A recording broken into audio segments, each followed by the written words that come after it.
Montags got home from work after he had his conversation with Clarice, and he went into his bedroom and found out that his wife had accidentally overdosed on sleeping medications.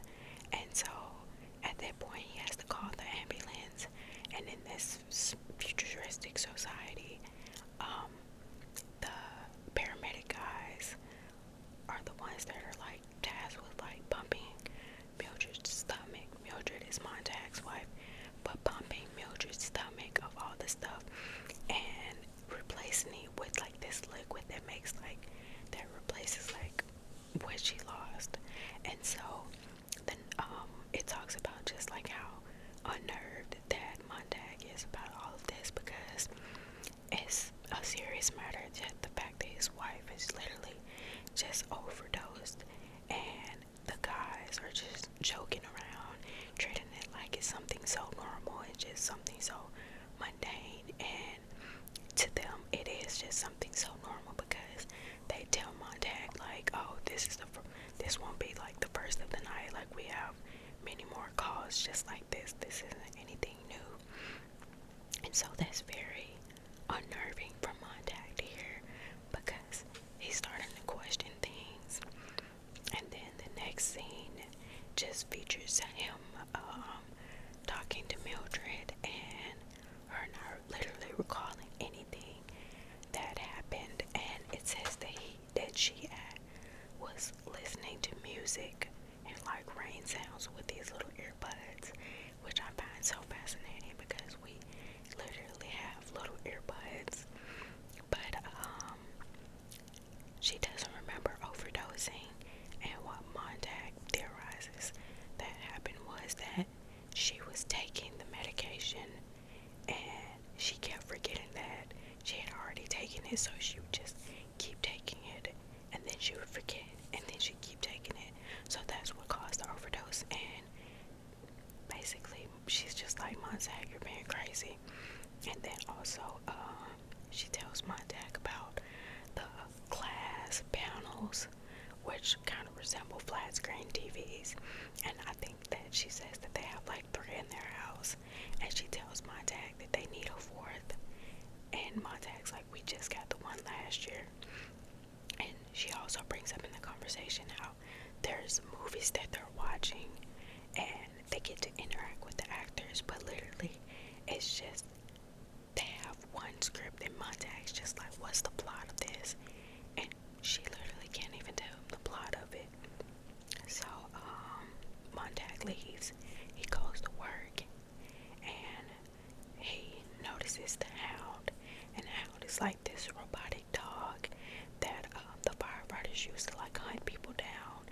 And Montag notices that when he comes near the dog, it growls at him, and Montag finds that to be very strange, because he's like, why would this thing growl at me? And so he goes up to tell all the other firefighters, and they're basically like, "Montag, you're being crazy," or "We'll just check it out later." And so Montag is kind of suspecting that somebody put his scent and his pheromones into the Hound, so that the Hound would react that way to him. So he's really like being cautious and on edge. And I think that's it for the like recap. And we're gonna start off where we left off at. I made sure to bookmark it, and you can see the small burn mark from when I burned the paper last time.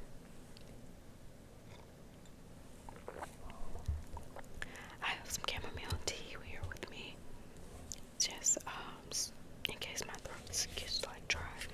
So let's start back. And if I'm not starting at the right point, please correct me. Okay. Montag. "It doesn't like me," said Montag. "What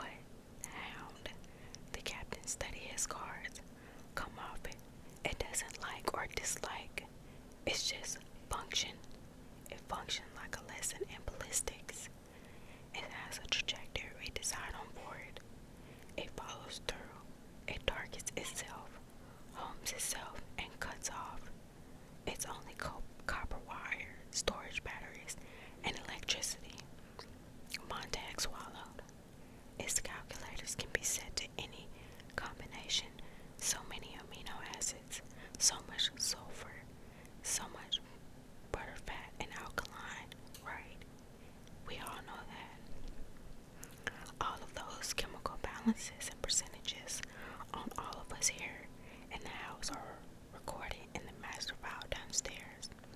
It would be easy for someone to set up a partial combination on the hound's memory. A touch of amino acids, perhaps. That would account for what the animal did just now, reacted towards me. Shoot, said the captain, irritated but not completely angry. Just enough memory set up in it by someone so it growled when I touched it. Who would do a thing like that? Asked the captain.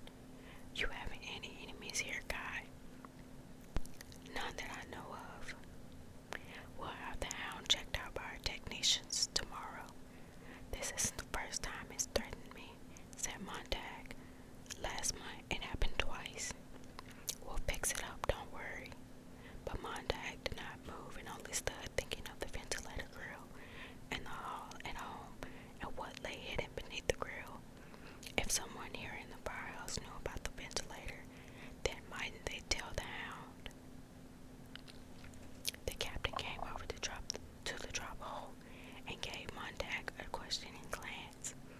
I was just figuring, said Montag. What does the hound think about the down there nights? Is it coming alive on us, really? It makes me cold. It doesn't think anything we don't want it to think.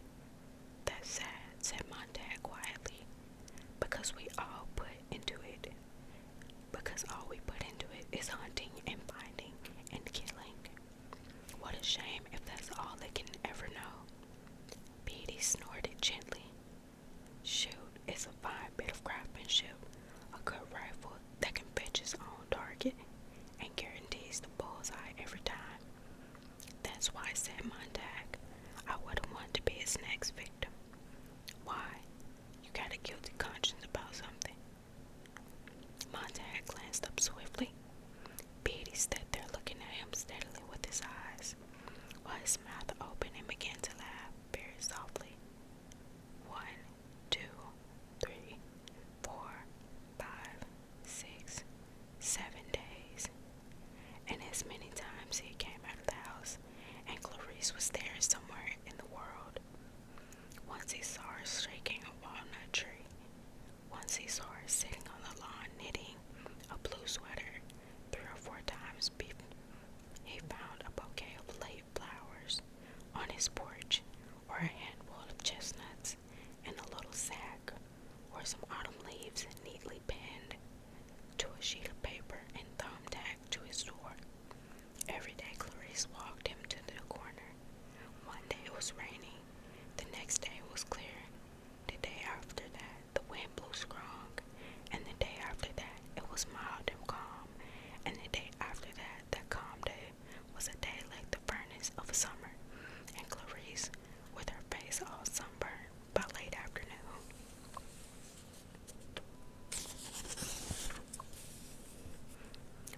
Why is it, he said one time at the subway entrance, I feel I've known you so many years.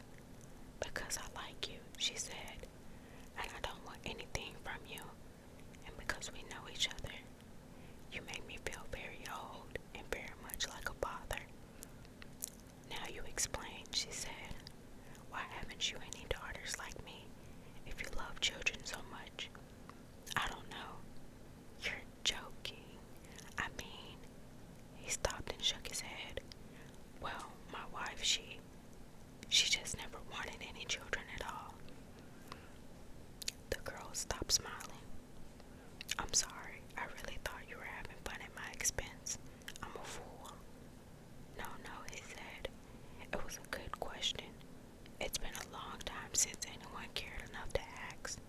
A good question. Let's talk about something else. Have you ever smelled old leaves? Don't they smell like cinnamon? Here, smell. Why, yes, it is like cinnamon in a way. She looked at him with clear, dark eyes. You always seem shocked. It's just, I haven't had time. Did you look at the scratched out billboards like I told you? I think so, yes.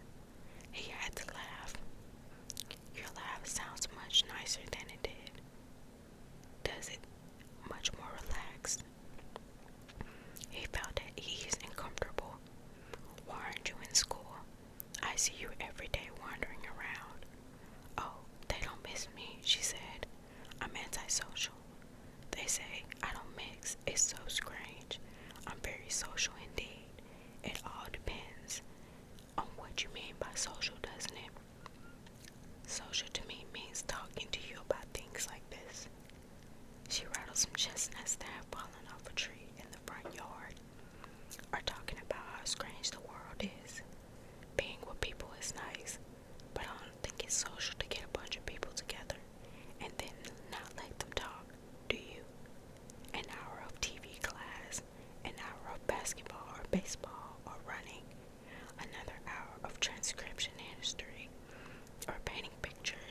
or sports. But do you know, we never ask questions, or at least most don't. They just run their answers at you, bing, bing, bing, and us sitting there for 4 more hours of film teacher. That's not social to me at all. It's a lot of funnels and a lot of water poured down the spout and out the bottom, and them telling us it's wine when it's not. They run us so ragged by the end of the day, we can't do anything but go to bed or head for a fun park to bully people around, break window panes in the window smasher place, or wreck cars in the car wrecker place with a big steel ball, or go out in the cars and race on the streets, trying to see how close you can get to the lamppost, playing chicken and knocking and knock hubcaps. I guess I'm everything they say I am, alright. I haven't any friends. That's supposed to prove I'm abnormal, but everyone I know is either shouting or dancing around like wild or beating up one another. Do you notice how people hurt each other nowadays? You sound so very old. Sometimes I'm ancient. I'm afraid of children my own age. They kill each other. Did it always used to be that way? My uncle says no. 6 of my friends have been shot in the last year alone. 10 of them died in car wrecks. I'm afraid of them, and they don't like me because I'm afraid. My uncle says his grandfather remember when children didn't kill each other, but that was a long time ago when they had things different. They believed.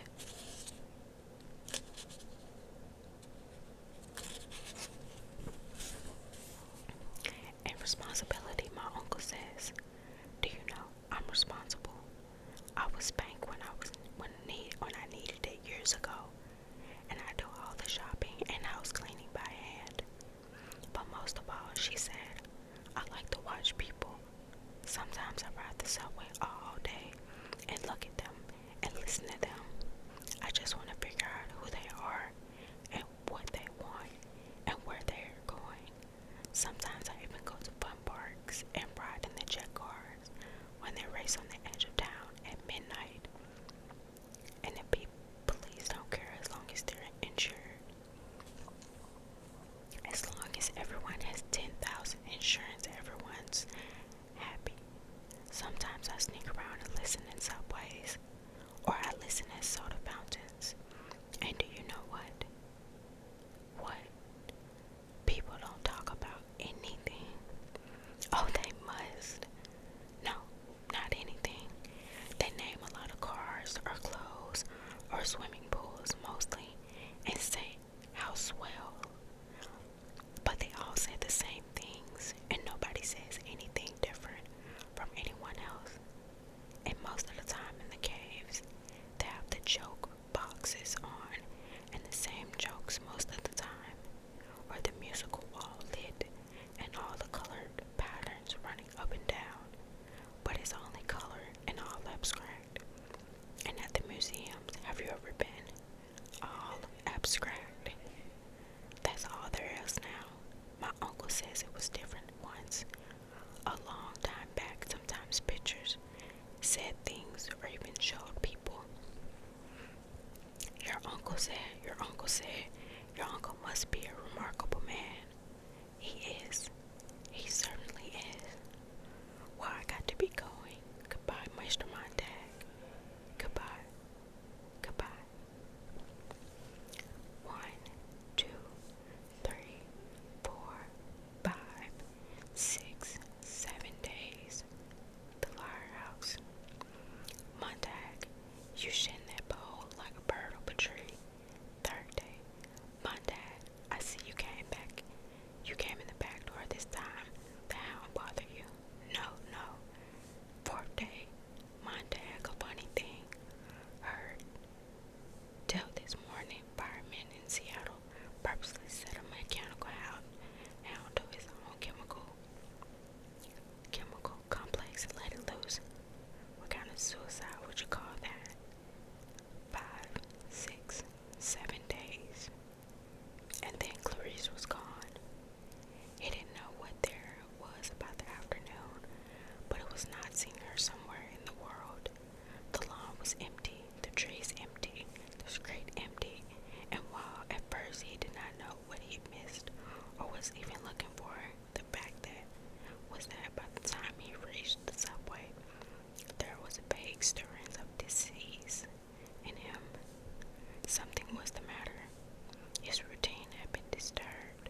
these men who looked steadily into their platinum igniter flames as they lit their eternally burning black pipes.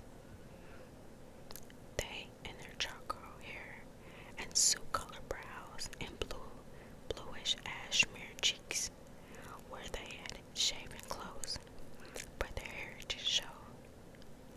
Montag started up, his mouth open. Had he ever seen a fireman that didn't have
a nothingness in the wall, as if they had struck her a terrible blow upon the head.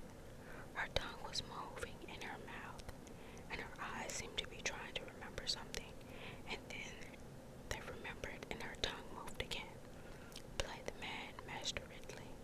We shall this day such a candle, by God's grace, in England, as I trust should never be put out. Enough of that, said Beatty. Where are they? He slapped her face with amazing objectivity and repeated the question. The old woman's eyes came to a focus upon Beatty. You know where they are, or you wouldn't be here, she said. Stoneman held out a telephone alarm cord with a complaint sign and telephone duplicate on the back. Have reason to suspect attic 11, number Elm City, EB. That would be Mrs. Blake, my neighbor, said the woman, reading the initials. All right, man, let's get 'em. Next thing, they were up in musty blackness, swinging silver hatchets at doors that were, after all, unblocked, tumbling through like boys, all rollick and shout, hey! I found the book spraying down above Montag as he climbed, shuddering up the sheer stairwell. How inconvenient. Always before it had been like snuffing a candle.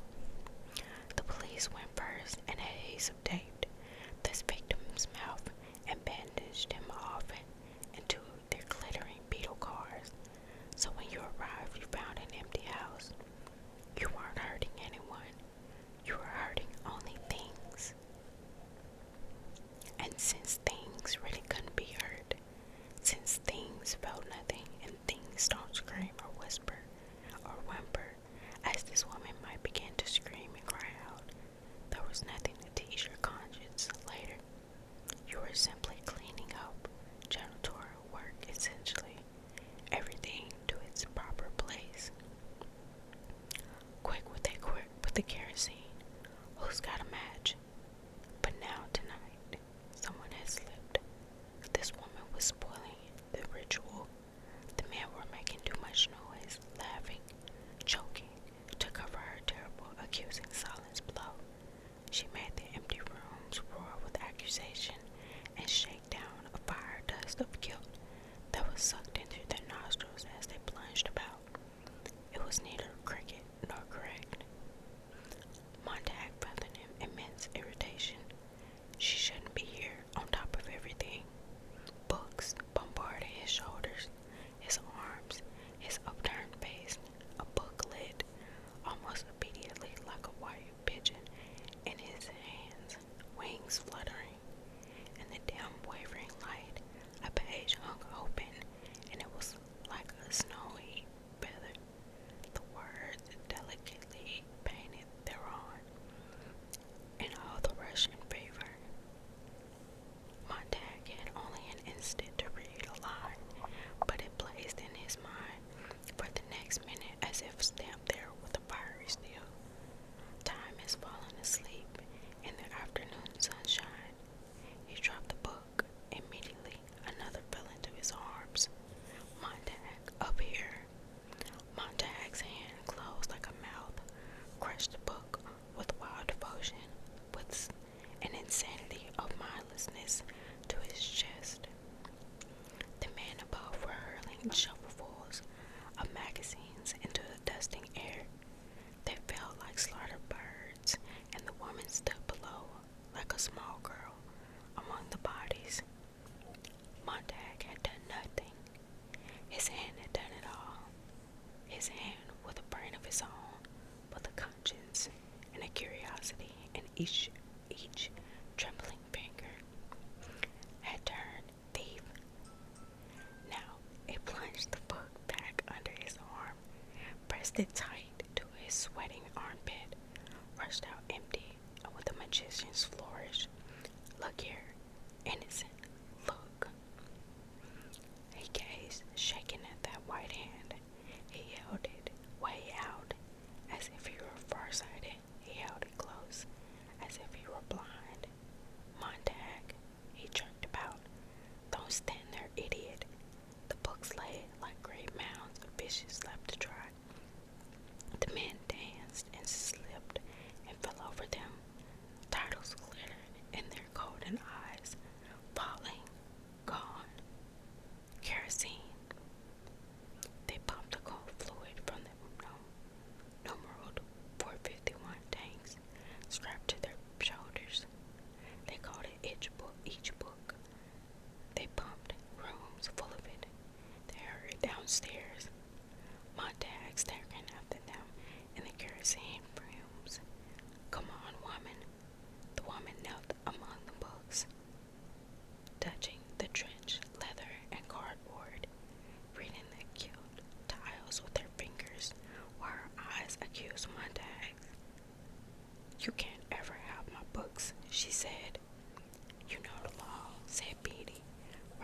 she said.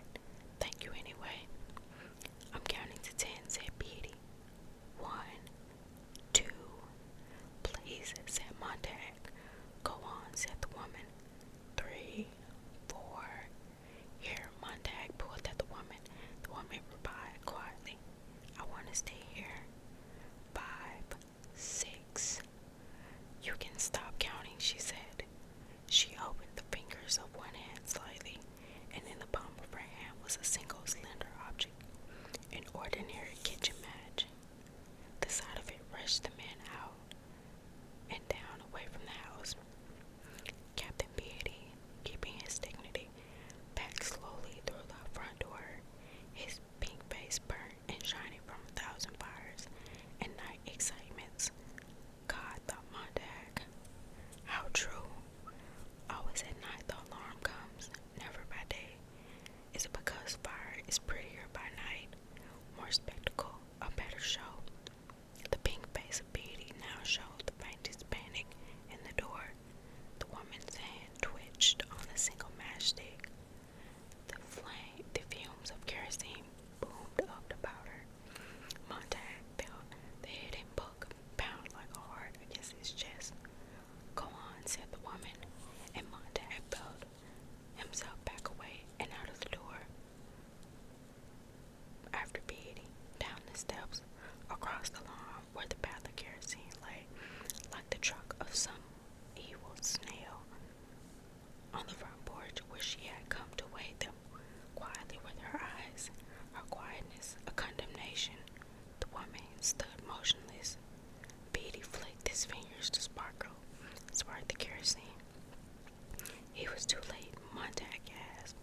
The woman on the porch reached out with contempt to them all and struck the kitchen match against the railing. People ran out of houses all down the street. They said nothing on their way back to the firehouse. Nobody looked at anyone else. Montag sat in the front seat with Beatty in black. They did not even smoke their pipes.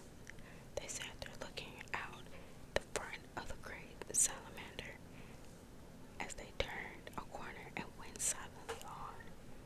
Master Ridley, said Montag, alas. What? Said Beatty. She said, Master Ridley. She said some crazy things when we came out in the door. Play the man, she said, Master Ridley. Something, something, something. We shall this day light such a candle by God's grace in England as I trust shall never be put out, said Beatty. Stoneman glanced over at the captain, as Montag did, startled. Beatty rubbed his chin. A man named Latimer said it to a man named Nicholas Ridley as they were being burned alive at Oxford for heresy on October 16th, 1555.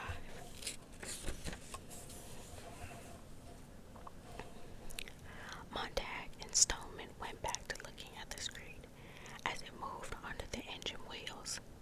I'm full of bits and pieces, said Beatty. Most fire captains have to be. Sometimes I'm surprised myself. Watch it, Stoneman. Stoneman braked the truck. Darn, said Beatty. You've gone right by the corner where we turned for the firehouse. Who is it? Who would it be? Said Montag, leaning back against the closed door in the dark. His wife said at last, well, put on the light. I don't want the light. Come to bed. He heard her roll impatiently. The bed screen squealed. Are you drunk? She said. So it was the hand that started it all. He felt one hand and then the other work his skull free and let it slump to the floor. He held his hands out into an abyss and let them fall into darkness. His hand had been infected, and soon it would be his arms. He could feel the poison working up his wrist and into his elbow and his shoulders, and then the jump over from his shoulder blade to shoulder blade like a spark leaping a gap. His hands were ravenous, and his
She was up in the bathroom now, and he heard the water running and the swallowing sound she made.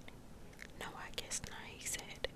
He tried to count how many times she swallowed, and he thought of the visit from the two zinc oxide-faced men with the cigarettes in their straight lined mouths, and the electronic-eyed snake winding down into the layer upon layer of night and stone and stagnant spring water, and he wanted to call out to her. How many have you taken tonight? The capsules. How many will you take later and not know? And so on every hour. Or maybe not tonight, tomorrow night. And me not sleeping tonight or tomorrow night or any night for a long while. Now this has started. And he thought of her lying on the bed with the two technicians standing straight over her, not bent with concerns, but only standing straight, arms folded. And he, with concern, but only standing straight, arms folded. And he, sorry, I read the same line over. And he remembered thinking then that if she died, he was certain he wouldn't cry, for it would be the dying of an unknown, a street face, a newspaper image, and it was suddenly so very wrong that he began to cry, not at the death, but at the thought of not crying, or at death, a silly empty man near a silly empty woman, while the hungry snake made her still more empty. How do you get so empty, he wondered. Who takes it out of you? And that awful flower the other day, the dandelion, it had summed up everything, hadn't it? What a shame. You're not in love with anyone. And why not? Well, there wasn't a wall between him and Mildred when you came down to it, literally. Not just one wall, but so far three, and expensive too. And the uncles, the aunts, the cousins, the nieces, the nephews that lived in those walls, the gibbering pack of tree apes that said nothing, nothing, nothing, and said it aloud, loud, loud. He had taken to calling them relatives from the very first. How's Uncle Louis today? Who? And Aunt Maud. The most significant memory he had of Mildred, really, was of a little girl in the forest without trees. How odd. Or rather, a little girl lost on a plateau where there used to be trees. You could feel the memory of their shapes all about, sitting in the center of the living room. What a good job of labeling that was now.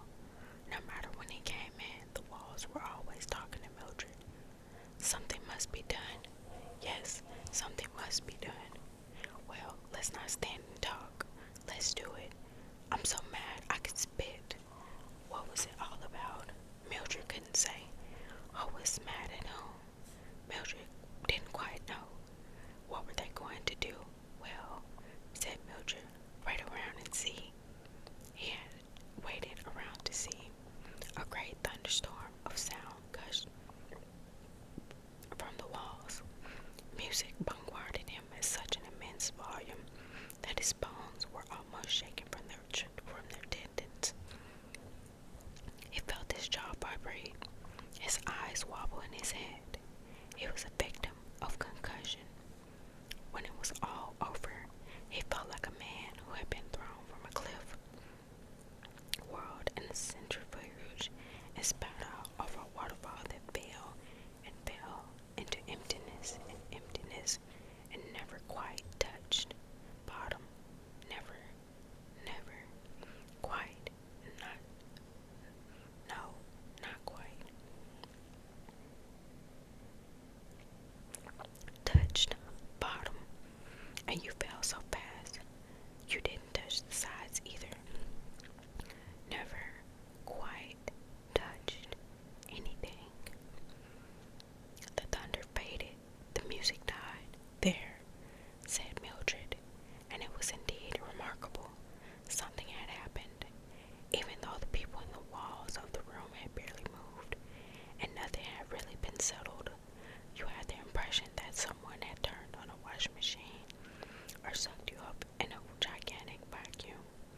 up in the morning, and I'm trying to get into the habit of going to sleep a little bit earlier. Like that sound y'all heard earlier, that was my phone telling me it was time to wind down. So I usually try to get to sleep by 10 o'clock, and it's currently